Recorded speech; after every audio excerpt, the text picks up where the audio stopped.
Hi, I'm Barry Duncan, Director of the Heart and Soul of Change Project and also author of the self-help book, What's Right With You.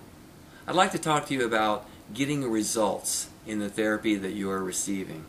In fact, it's called consumer-driven outcome management. It improves the outcome of psychotherapy services more than anything since the beginning of psychotherapy.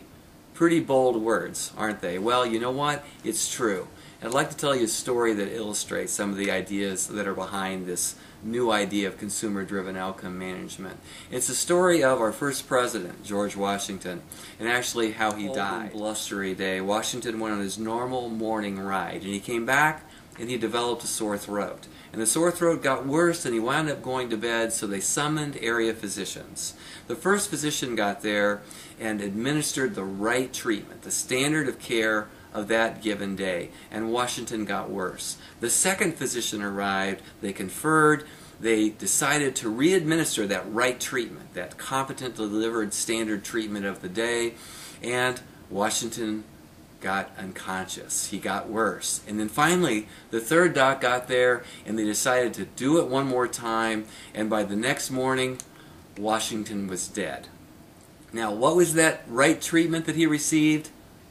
Bloodletting. That's exactly right. And while medical historians may disagree on whether or not it killed Washington outright or just hastened his demise, no one disagrees that it didn't do him any good.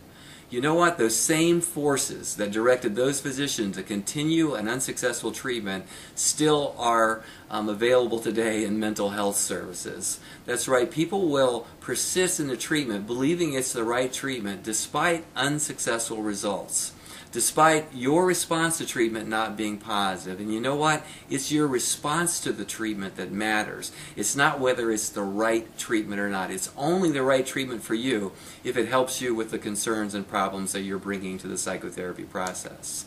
So, what is this consumer-driven outcome management thing all about? Well, it's really very simple. It involves two very, very brief 4-item scales that allow you to monitor whether or not the services you're receiving are benefiting you. So one of them looks at whether or not you're progressing in your therapy, and the other one looks at the fit of the services for what you're looking for. Is the provider of the service and the way the service is delivered, do they meet your expectations of how you think that you can be helped? And you know what? It only takes about 5 minutes to actually incorporate this in any services that you're receiving. And actually, it finally puts you in charge of your own service. It makes it consumer-driven, or what we call client-directed. It makes you a part of this whole decision-making process, a true partner, a stakeholder in your own care. It actually directs the treatment based on whether or not you're benefiting or not. That's what it brings to the table. It does put you in charge.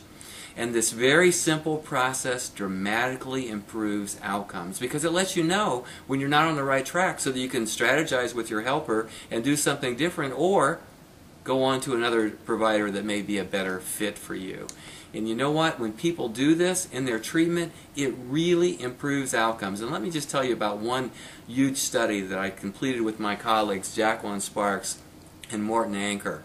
And why this is a good study in particular is that therapists served as their own controls, meaning that therapists were compared against themselves. So therapists using this consumer-driven outcome management are getting feedback from their clients to the same therapists not doing that with their clients. They got 4 times more clinically significant change. And you know what? When the couples in this study, at 6-month follow-up, the couples who used feedback in their work achieved nearly a 50% less divorce rate. If you want to read more about this, you can check it out at the website heartandsoulofchange.com, and actually you'll find a directory of therapists who use these measures, who don't leave your outcome to chance, at the CDOI directory. There are now 30,000 registered users of these measures across the world. Maybe you ought to be seeing one of them. Thanks a lot.